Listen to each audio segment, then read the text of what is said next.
In the beginning, there were no humans, only dingears. 3 great dingears divided the world into their domains. Anu took the skies and went to live in the uppermost sky. Enlil took the world on earth. He was the almighty dingear and leader of the dingears. Ea took the watery domain below the earth. The Apsu, said Gilgamesh. Yes, that place whence flow the waters of the earth and the wisdoms of the world. At this time, the great dingears were served their bread and beer by little dingears. To bake the bread and brew the beer, the little dingears grew barley. To grow barley, they planted seeds and watered the fields. To water the fields, they opened the river Euphrates, dug irrigation canals and dredged them to keep the water flowing. All this was hard work. The little dingears worked hard all day long, digging and dredging, growing barley, baking the bread and brewing beer day after day for nearly 4,000 years.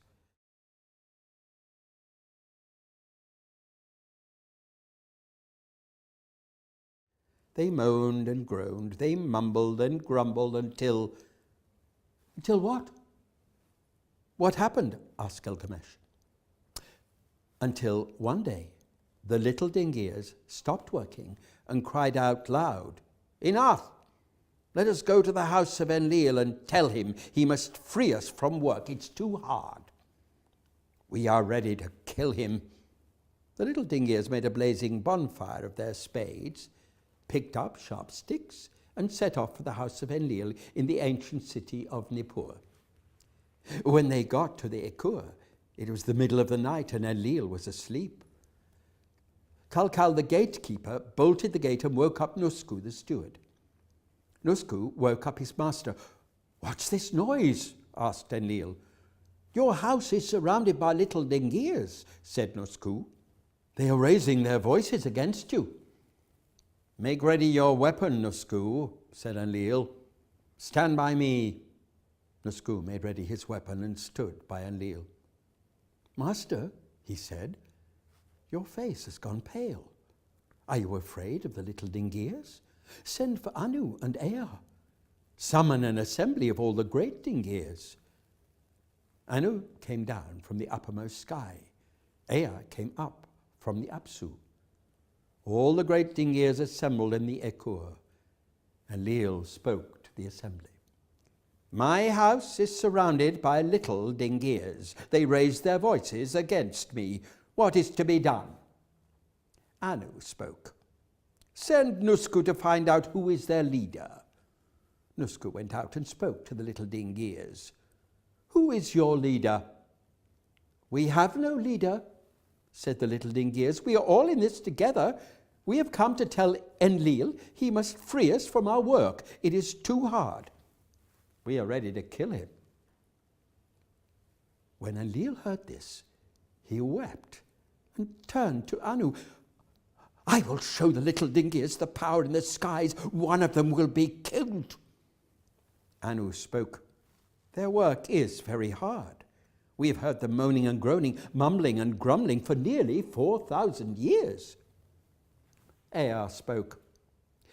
"Let us ask our mother, Mami. Maybe she can create something to do the work of the little dingears."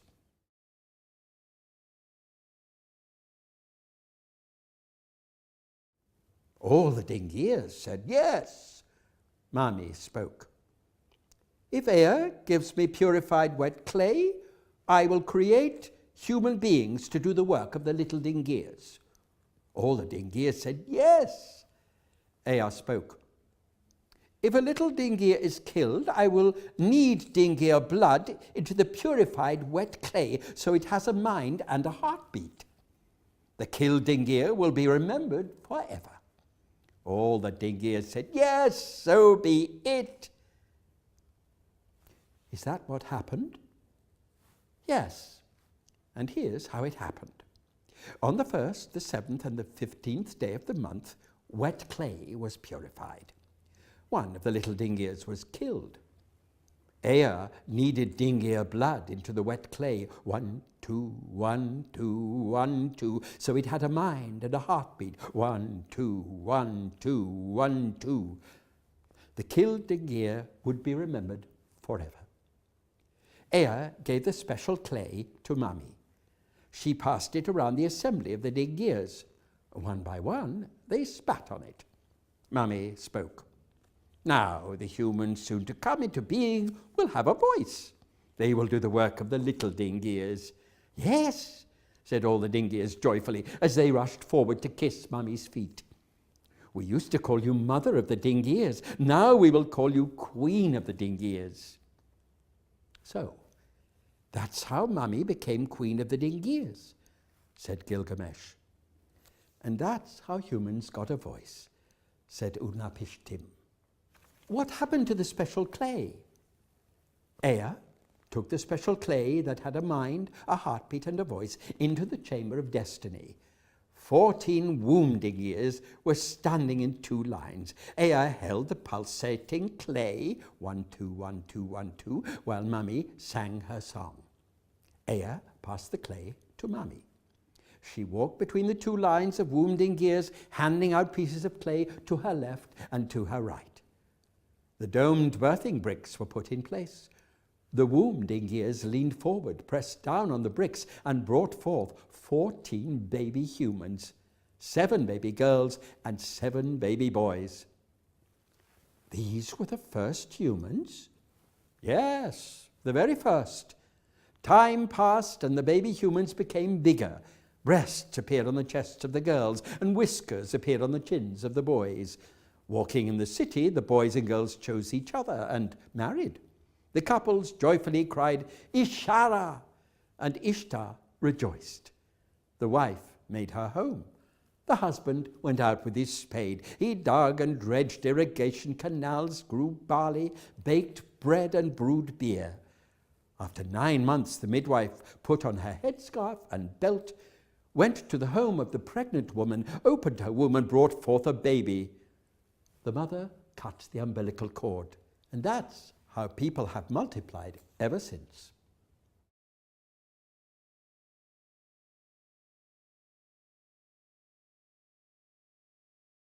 People multiplied for nearly 1,000 years, said Utnapishtim. They raised their voices, they talked, worked, fought, feasted, and the noise of their raised voices annoyed the mighty Dingear Enlil. He summoned an assembly of Dingears and said this: The people you created have multiplied. They raised their voices, and the noise of their raised voices annoys me, so I can't sleep. I will kill them all with a great plague. Enlil sent Namtar, Dingear of Fate, to kill all the people with a plague. But some people must have survived. It can't be that all the people died.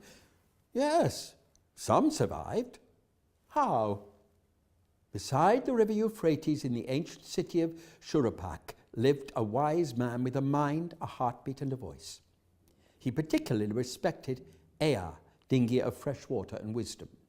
He reached out to Ea and said this: My people are being killed by a plague. What is to be done?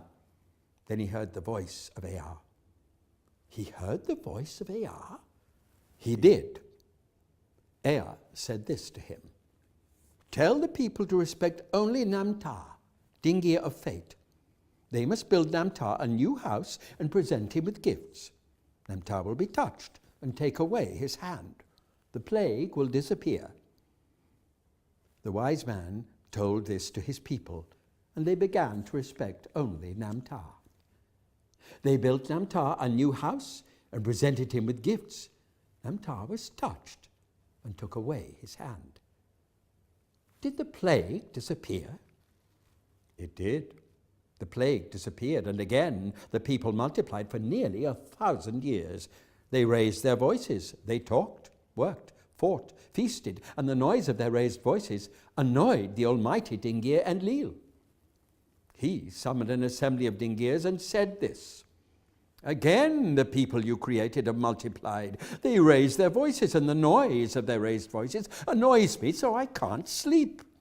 Now I will kill them all with a great drought. Enlil sent Adad, dinghy of storms, to kill all the people with the drought. Adad kept his rain inside the clouds and took the clouds away from the sky. The dark earth became white. Barley and vegetables died. People's faces were hollow with hunger. The daughter closed her door to her mother, and parents ate their babies to survive. Many died? Many died. But not all. No, not all. Beside the river Euphrates, in the ancient city of Shuruppak, lived a wise man with a mind, a heartbeat, and a voice. He particularly liked Ea, dingier of fresh water and wisdom.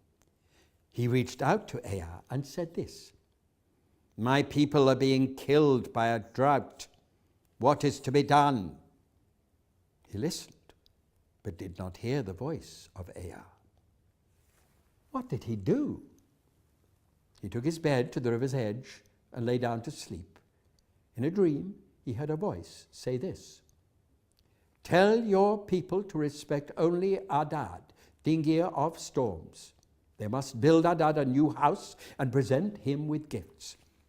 Adad will be touched and take away his hand. The drought will disappear."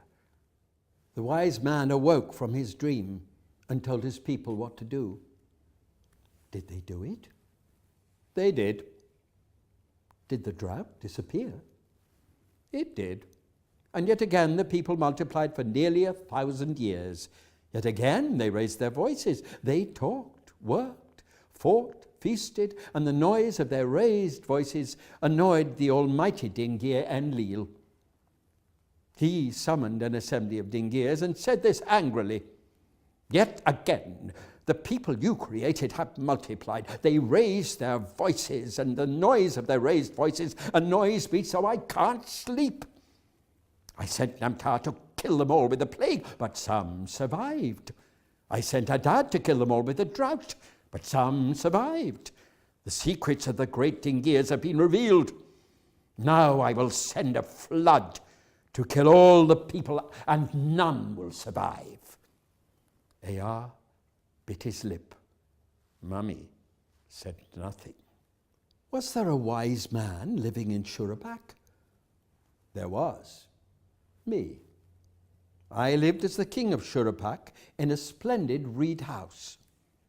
One day I heard these words whispered through the reed wall of my house: reed wall, hear what I say. Forget about your property and save your life. This house must be abandoned, and a big round boat must be built. It must be covered with a roof so no rays of the sun can come in. The boat must be filled with animals, birds, fish, and the seeds of all things. It will be rained upon for 7 days and 7 nights. I asked this question: what shall I tell my people? Through the reed wall came this answer: tell your people that Enlil and Ea now disagree. Because you particularly respect Ea, you must leave Enlil's domain and go to the Apsu. I told this to my people. Did you build the boat? I did. I abandoned my house and built a big round boat exactly as I was told by the voice in the reed wall. I covered the boat with a roof so no rays of the sun came in. I gave the workmen beer and wine as if they were celebrating the new year.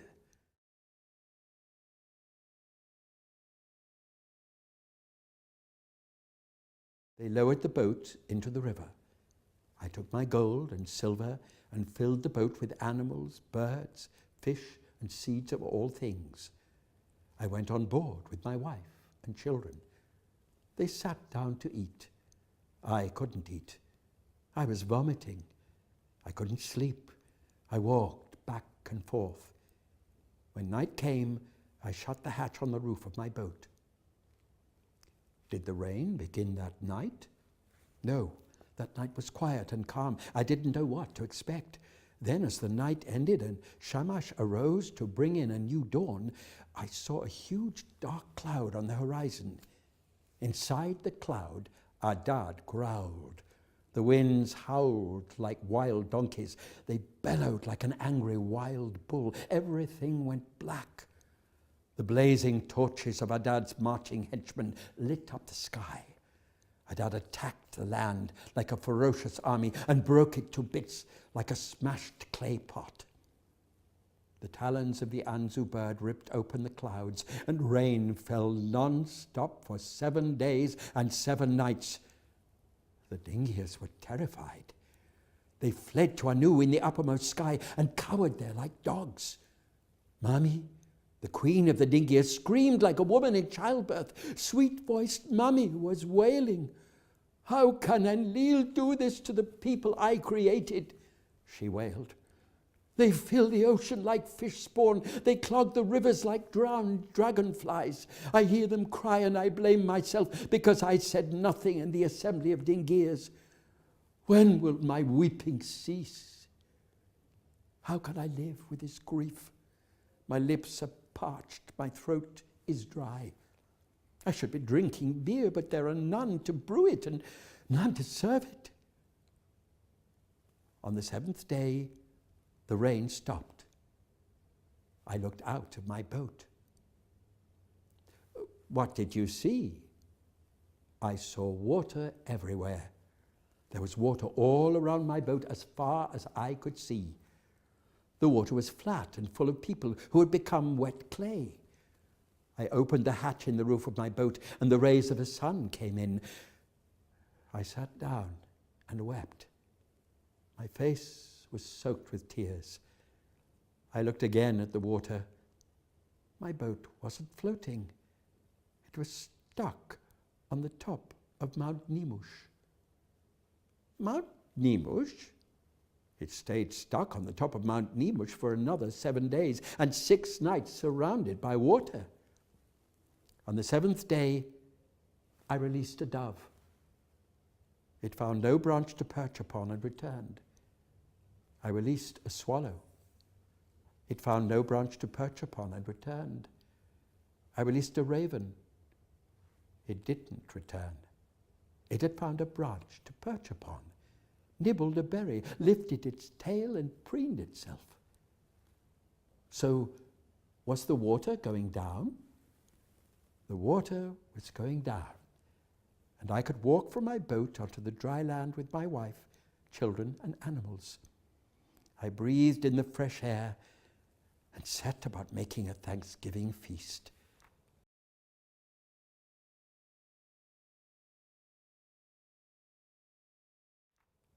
I laid out 14 jars of burning incense. The scented smoke arose. It curled, swirled, whirled, and drifted wistfully up into the skies. The Dingias smelt the pungent aroma and appeared like a bright semicircle of massive flies with their glittery wings aflutter. Mami spoke. "From now on, I will always wear a sparkling lapis lazuli necklace as a reminder of this special moment. We Dingias will feed on the Thanksgiving feast, and Enlil will not feed with us because he sent a great flood to kill all the people." But Enlil saw the feast and flew to it in a fury. He spoke angrily to the Dingias at my feast. "How did these humans survive? It must be that Ea has been revealing Dingia's secrets." "No," said Ea.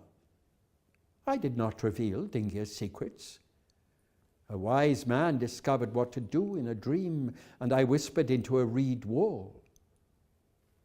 From now on, Enlil, when the people multiply and the noise of their raised voices annoys you so you can't sleep, you should send a lion, a wolf, or even a war to kill some of them, but never again a great flood to kill them all." "What does Mami say?" said Enlil. Mami looked at Ea and said this to the assembly of Dingias. "From now on, when people multiply, some women will never become pregnant. Some women will die in childbirth. Some women will give birth to dead babies, and some babies will be snatched from their mother's lap by the wicked Dingir Lamashtu. After Mummy had spoken thus, Enlil took my hand, took my wife's hand, touched our heads, and spoke to us. What did Enlil say to you? What Enlil said to us was this: because you survived the great flood and saved the animals, birds, fish, and seeds of all things, you will become like Dingirs. You will live forever far away, where the rivers flow into the sea. So we did. So we do to this day. And so we will do forever. And that's how you became immortal? Yes, that is how I became immortal.